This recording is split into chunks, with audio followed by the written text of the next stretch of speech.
By the time this video goes up, we will probably know the definitive name of Call of Duty 2019. We will know if it is Call of Duty Modern Warfare, and we will probably have a little more backstory onto what we're getting. But with all that being said, there's probably going to be a lot of things we don't know. And today for you guys, I have a list of things that I think we can all agree on that we don't want in the game. That's right. Top 10 Modern Warfare don't do list. Let's get into it.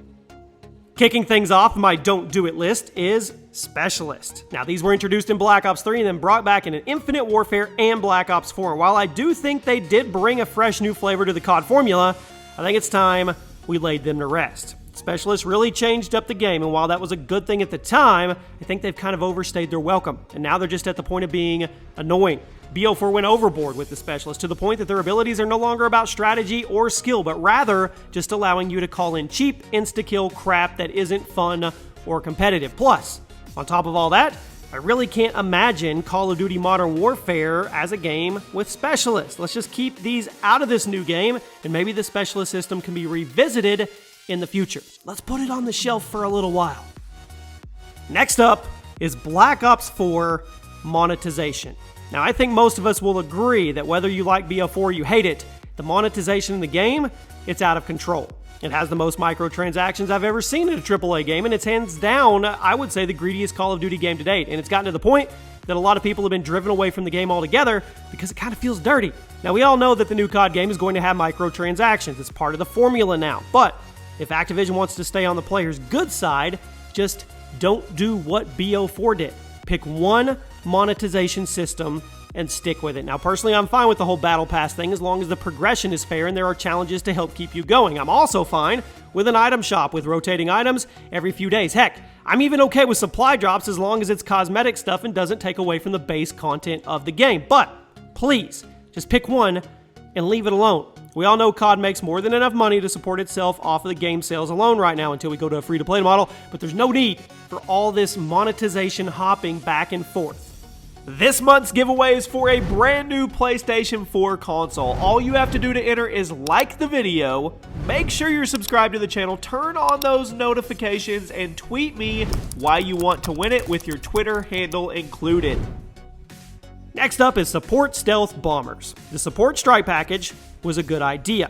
It was. It allowed people to contribute to the team in a meaningful way even if they weren't Slayers, and it further rewarded objective play. But someone over at Infinity Ward was trolling during the development of MW3 because they put the Stealth Bomber in the Support Strike package, meaning literally anybody could get it with minimal effort. This thing was one of the strongest streaks in Modern Warfare 2, and it was super hard to get. So bringing it back in Modern Warfare 3 and making it one of the most easily obtainable streaks in the game, that's a bad call. Bad call, Infinity Ward. I'm all for you guys bringing back the support streaks, but please keep lethals out of the talk, out of the conversation this time.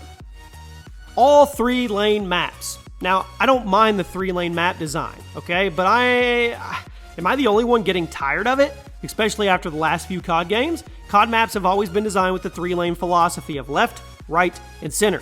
But if you compare modern COD maps to the old school ones, you will see the developers were getting a lot more creative with the lanes and how they interacted with each other. Nowadays, the majority of new COD maps feel and play the exact same because of how strict the developers are on that 3-lane design. BO4 is super guilty of this, as it seems all the original maps in that game have almost the same layout. Now, I'm not saying get rid of the 3-lane design. What I'm saying, Infinity Ward, is you need to shake it up a bit. The Modern Warfare trilogy was known for its interesting map design, so let's get back to some of that. At number 6, death streaks. Now, I've talked a bit about death streaks in the past and how I'm kind of in favor of them in a way, but at the same time, I'm not. For those that weren't around in the MW2 and 3 days, death streaks were a system where if you died a certain amount of times without a kill, you would essentially get a 4th perk where you spawned in and you would keep it until you got killed. Now, these included things like the health boost called Painkiller, a speed boost called Juiced, and a radar called Revenge. These were all pretty harmless in the grand scheme of things, but then on the other hand, you had things like the infamous Last Stand. You had Martyrdom and the infuriating Dead Man's Hand, which would let you set off a huge C4 explosion before dying for some of the cheapest kills in history.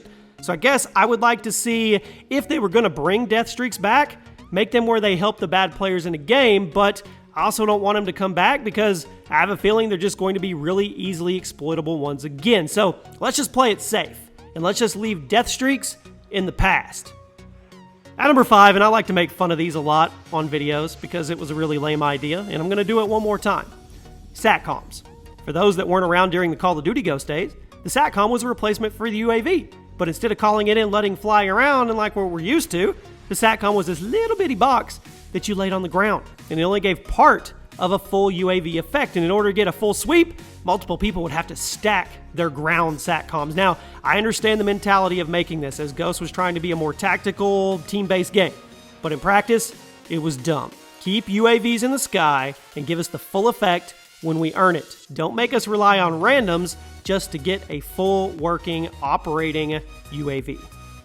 At number 4, Last Stand. Now, one of the most infamous perks, death streaks in COD history, we talked a little bit about it a minute ago. Last Stand dates all the way back to COD 4, where it appeared as a perk 3, then it was brought back as a second chance in World at War and Black Ops. Then, it returned again in Modern Warfare 2 and 3 as a death streak called Final Stand, and it just needs to be erased from history. Last Stand allowed you to drop to the ground with your pistol, or your primary if you're freaking playing Modern Warfare 3, and take more shots at people before you died, essentially giving yourself a built-in drop shot. It was super cheap, it was super annoying, and I don't think anybody actually misses it. So keep Last Stand in the past where it belongs. Speaking of things that only douchebags miss, One Man Army. This was a perk in Modern Warfare 2. It was just, there's no other way to label it other than it was a mistake. Concept was okay, but I don't know how Infinity Ward got all the way through development without thinking people were going to abuse this. For those that don't know, One Man Army was a perk that allowed you to change your class in the middle of a spawn, and while this sounds harmless on the surface, it quickly became the most hated perk in the game because of the fact that people could just infinitely supply their explosives, or resupply for that fact, and their noob tubes. This way, they could just swap between classes over and over again while camping in a corner or up on top of high-rise. People have talked about Infinity Ward bringing back One Man Army, but making it so you can't resupply explosives. But honestly, I think the whole perk should just be deleted and forgotten. It's just one of those perks that somehow people will find a way to abuse. I mean, this is COD, okay? The COD community we're talking about. People will 100% find a way to abuse One Man Army if it ever returns. So let's play it safe, Infinity Ward, and keep it in the vault. At number 2 today, game-changing gun variants. Now, these were introduced in Advanced Warfare and then brought back in Infinite Warfare and COD World War II, but you know why you didn't really hear anything bad about COD World War II's variant system? They weren't game-changing. Advanced Warfare and IW had a variant system that would allow you to grind for supply drops or use real money to get these objectively superior versions of the base weapons, some of which were insanely overpowered, like the infamous BAL Obsidian Steed or the MV4 Flatline. COD World War II had a better idea. Keep the variant system, but just make the changes cosmetic and give the user a little XP boost instead of a stat boost. This way, nobody was screwed out of gunfights and it didn't feed into the pay-to-win feel of previous games. Now, I think it's inevitable that the new COD will have some type of microtransaction system with the guns, but I think if they just copy-pasted the COD World War II variant system, there were some really sick-looking guns in there too, nobody would have an issue with it. If you're enjoying the content, make sure to drop a like on the video. Make sure you're subscribed to the channel with post notifications on so you always get alerted when a new video goes up and you can get that elusive first comment. And at number 1 today, supply drop guns. Finishing off is probably one of the most frustrating aspects of modern Call of Duty games. Supply drop weapons. Once again, introduced in AW. This is a mechanic we've seen in every single COD game since AW. In AW, BO3, BO4, IW, and World War II. There have been weapons that you can only get by praying to the gods of RNG and shelling out money. And it's probably time to stop. Like I said, I think we all know there is going to be some type of monetization system in place with the weapons in the new COD game, but please do not make it supply drop exclusive. If you want to lock cosmetic variants behind supply drops, go for it. If you want to have post-launch guns but you can earn them directly, that's absolutely fine by me. But for the freaking love of God, stop putting post-launch guns behind RNG paywalls. It's got to stop. It needs to stop now, and yeah, that's all I have to say. And there you have it. That is my Call of Duty Modern Warfare, hopefully that's what the game's called by the time this video goes up, don't do list. If we can avoid all these things, I think we have a shot to make Call of Duty great again. I think it could be a good year. You guys let me know where you agree or disagree on this list. I hope you guys enjoyed. If you did, take a second, drop a like, subscribe, turn on those notifications because you need that so you can see the videos, and I'll see you guys soon.